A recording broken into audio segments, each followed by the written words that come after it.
Hi, I'm Jarrett Davis, and I was ranked as the second best performing Forex trader in the world by the Barclays Currency Traders Index. Now, first of all, I want to thank everyone for your comments, questions, stories, everything you've been posting to all the content that we've provided online, the daily trade calls, the free video courses, the weekly analysis. All that stuff has gone down really well, and I'm really pleased that you guys are enjoying it so much. And more importantly, I'm really glad that it's helping a lot of you guys with your trading and actually making pips. So that's the whole point of it. Now, the second thing I want to talk about is the questions, because we want to encourage as many questions as possible so that we know, and I know, what you guys are wondering, what questions you're asking, what you're thinking, so that when I do provide videos like this and all content, it can be specific to those questions and actually be useful to you. So with that in mind, we've got a question that we've had, which is quite a popular one. And the question is about something called stop hunting. Okay, now if you're not familiar with stop hunting, it's basically where you place a trade in the market, you have your stop loss, okay, and then the market will kind of spike down, stop you out, and then go in your original direction. So if you're short and then vice versa, you'll sell here, you put your stop loss here, and all of a sudden you'll see the market quickly spike up, take your stop loss order out, so you'll be out of the trade for a loss, and then it'll go down. A lot of traders get very frustrated about this, and it is something that happens. I've witnessed it many times. It's happened to me. But there's a lot of misunderstanding about what stop hunting is. Now, most retail traders, or a lot of retail traders, think stop hunting is done by brokers.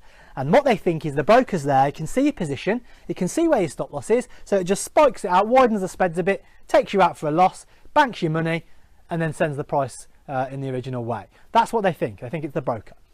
Unfortunately, well, it's not really unfortunately, but you know, in reality, more like, that is a myth. Okay, now there might be some unscrupulous brokers somewhere based in some remote country that you've never heard of that probably do that, but generally most mainstream regulated brokers do not generally hunt stops, and I'm going to explain why, and then I'm also going to explain what stop hunting is and who it is in reality that's hunting your stops. Okay, because there is some sharks out there circling your stops, but it's not your broker. Okay, so why would the broker not do it? Well, if you think about it, it's actually in your broker's best interest for you to trade profitably, because a broker makes commissions on the spread.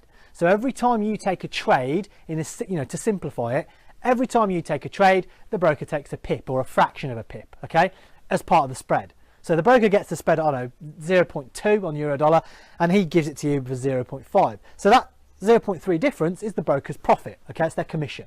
So any broker that tells you they don't charge a commission, not quite true, because they're taking it on the spread. But the point is, the more you trade, the more commission the broker gets.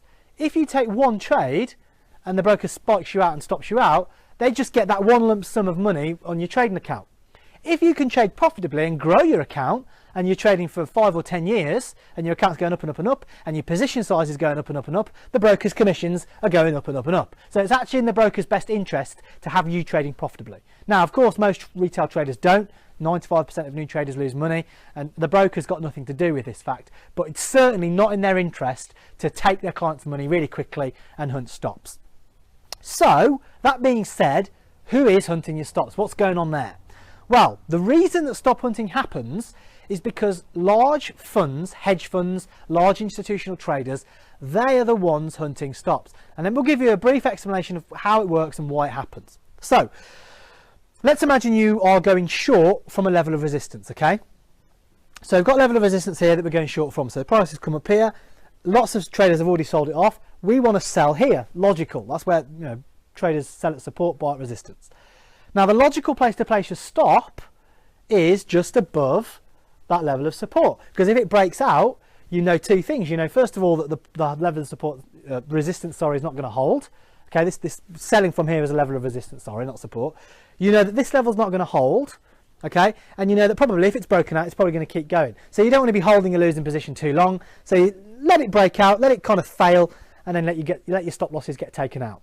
Okay, that's what happens. Now, that's logical. Everyone knows that. It makes perfect sense. And that's the reason why stop hunting is so successful, because that placing your stop loss at those areas makes so much sense to such a lot of traders. All the hedge funds, all the big traders know this. Now imagine they're in the market and they're trying to get a fill. Okay, if they're trying to sell as well at this level, they're thinking it's a good sell as well. They need to sell. They need lots of buy orders to absorb their sell order. Okay, Well, if everyone else is selling at that level and they're selling at that level and it's obvious that it's a level of resistance, then they're not going to have many buy orders to absorb the sell. So what's going to happen is they'll place their large order and the market will immediately dump, however many pips, and then give them a terrible price down here, and which they'll struggle to make a profit from that. Okay, because they're in at a much worse price and it's close to their profit target. It's just not very good. Okay, they want to be in up here. So what's the solution? How do you guarantee liquidity? How do you guarantee enough buy orders to fill those big orders? Where can you find a big pool of buy orders?